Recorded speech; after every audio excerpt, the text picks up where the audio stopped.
সংখ্যক চান্দুবি বিক্ষোভে সফল সমাপ্ত কৰিবলৈ ওলাইছে। লগতে মই যি 5 দিন যিসমূহ দৰ্শনাৰ্থীয়ে এই 5 দিন উপস্থিত থাকি উৎসৱত উপস্থিত থাকি আমাক যি প্ৰেৰণা যোগালে, আমাক যি উৎসাহিত কৰিলে, তাৰ বাবেও প্ৰতিগৰাকী দৰ্শনাৰ্থীলৈ নেমেৰাছো মানে বহুত ধন্যবাদ জনাইছোঁ।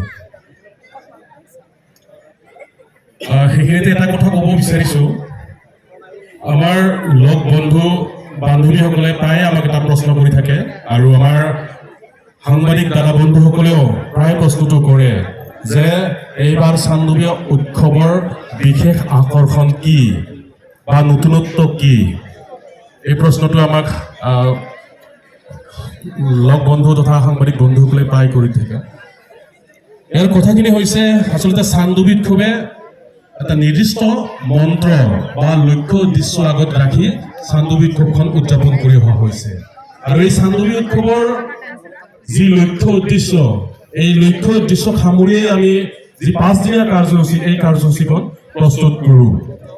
আপোনালোকক নিশ্চয় ক'ব লাগিব চান্দুবি উৎসৱৰ লক্ষ্য উদ্দেশ্যখিনিৰ কথা। চান্দুবি বিলৰ স্বকীয় জৈৱ বৈচিত্ৰ্য সংৰক্ষণ, প্ৰকৃতি সংৰক্ষণ, লগতে নিকৃষ্ট যিসমূহ হেৰাই যাব ধৰা কৃষ্টি সংস্কৃতি, থলুৱা খেল ধেমালি, খাদ্য সম্ভাৰ, সাজপাৰ, এইবিলাকক পুনৰ উদ্ধাৰ কৰা, প্ৰচাৰ কৰা আৰু প্ৰসাৰ কৰাই হৈছে চান্দুবি উৎসৱৰ মূল লক্ষ্য উদ্দেশ্য। আৰু এইখিনিকে সামৰি আমি বিগত 13টা বছৰে এইখিনি লক্ষ্য উদ্দেশ্য আগত ৰাখি আমি চান্দুবি উৎসৱখন আয়োজন কৰি আহিছোঁ বা চান্দুবি উৎসৱৰ কাৰ্যসূচীসমূহ ৰূপায়ণ কৰি আহিছোঁ। আপোনালোকে এই 5 দিনৰ প্ৰতিদিনৰ কাৰ্যসূচীসমূহ ভালদৰে চালে আপোনালোকে তাতে